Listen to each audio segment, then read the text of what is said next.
We're going to talk about playing the scales, right? How we're going to get your scales into a song and how to improvise with them.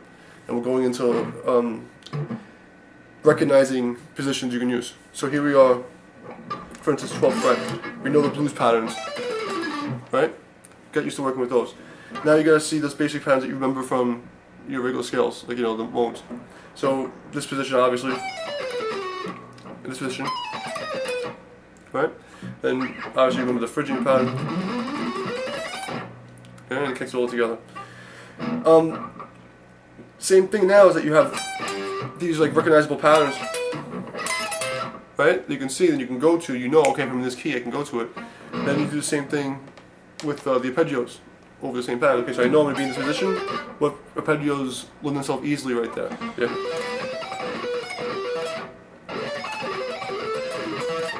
Right? Over here, there's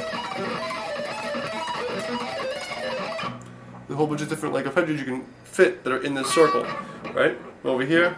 Right? You see what I mean? So you should be able to recognize little groups and patterns around recognizable points that you know. So for what you should really be working on this week, right, to close everything up, is to see that fret, the main fret, we call it, the root note fret, yeah, the golden magic fret, the magic fret, whatever you want to call it. All right. So you get that fret that everybody knows as the main pentatonic thing that everybody goes to, right? And we'll base it around that for now. Start with your pentatonic box. Start with your minor box, right? Do the one next minor, right? And then just add your arpeggios to it.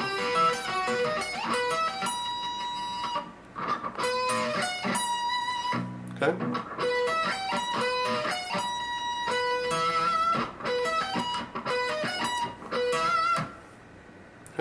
I'm just doing the 5 on the bottom. You notice about when you do that 1-5 thing, it's the same same note. 5, the 5. It's not going to go nowhere. So, and you go over here, same thing. 5's not going to go anywhere. Right? Over here, same thing. 5 didn't go anywhere. Okay? That's the key thing about the suspension pattern. You're going to notice that it's holding. That's what suspension means. It's holding. So if I go here again, 2 times this B is being hit. Right? Okay? Suspends through this chord to the next one. Okay? Okay, go from here. Okay? Over here.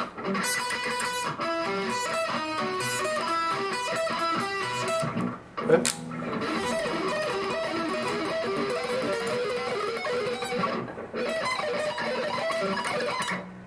Okay. Get those little shapes down. Add your add little decorative little ones that you already know because you already have these down. Right? If you can do this, right, then you can use bits of it. So what I'm doing here is just using a bit, say an arpeggio.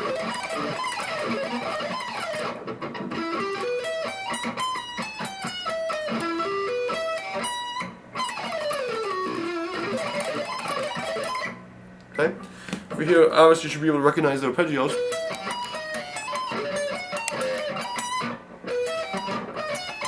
Right? Recognize random arpeggios that you know already.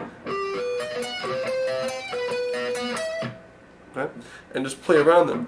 So, doing a 1-5 pattern, right? Try to find all the different little shapes of 1-5 you can make. Okay? Whether it be arpeggios or scales or mixing the two within this region between the 12th fret spot and the Ionian pattern. Right? So you have your Aeolian section and Ionian section. Right? The reason why I say only work on these 2 for now is because since you know the entire scales, this is all about bridging and recognizing points. So you start with these as a marker. Now we'll just use these as fill-in. Right? So if I want to play in this position, I still know where my root is. Okay? So that's why I'm always working in Ionian and in Aeolian. because if you see where those two frames are, the major and the minor, relative major and the minor, you can work with everything else from there as extension. You understand? So if I play in, say, even a mode, right? If I'm going to play in E Dorian, right? I would still try to see the minor scale that I'm playing in. So if I want to play E Dorian, I'd play this, right? Even though I'd be accenting this. So I wind up with this.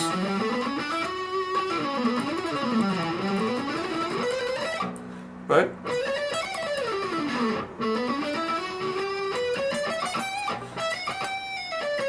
Because this is, easier for me to see.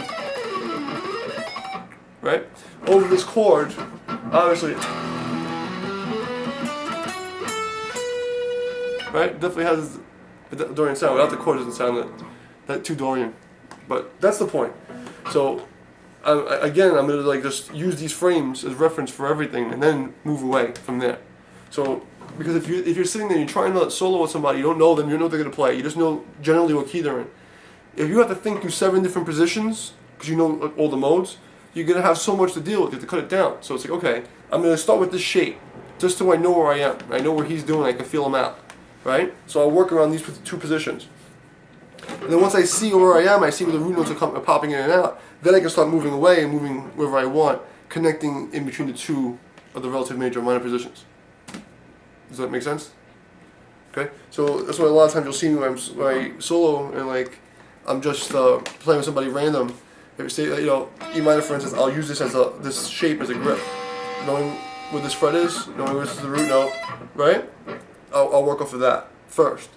If I'm doing modes, obviously I'm going to use different markers.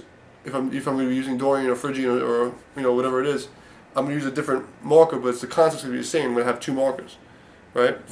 So if I'm just trying to, I don't want to make it too complicated. So I want you to understand, just take your main root shape and then another shape to relate to it, and then work in between by connecting the 2, rather than trying to use a different one every single time just for the sake of trying. It's not beneficial. Use the ones you know, see where you are, and then you can go where the hell you want. You know what I mean? Instead of going fishing. Okay, that's it. So, right? So that's how I would go about writing solos. For instance, when we jam on the 1-5 chord. All right. So I know we're playing 1-5. So either I'm gonna start here or I'm gonna start here. Right? Here's my 1. Okay. So whatever. Something's.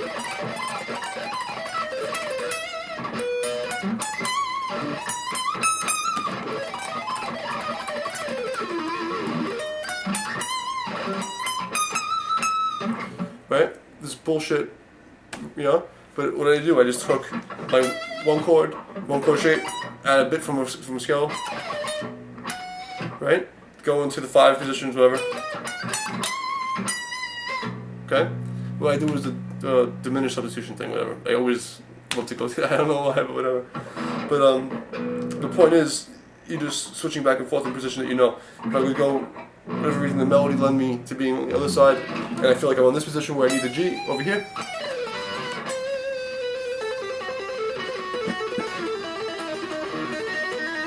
And that's how you get to the beat.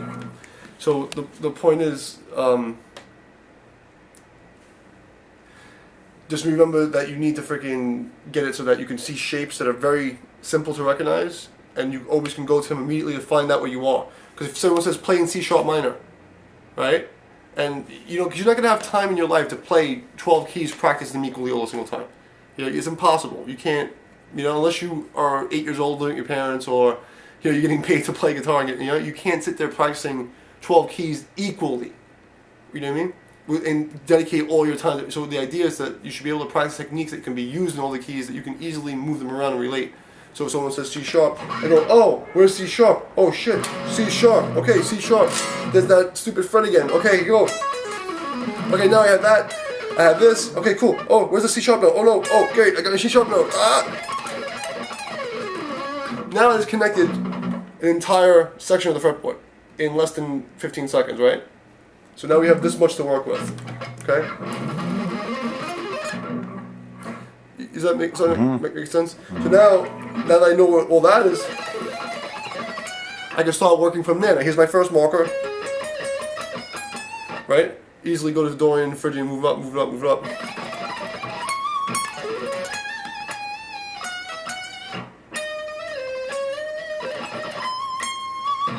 You see what I mean? So now I just can do jumping and jumping wherever the hell I want.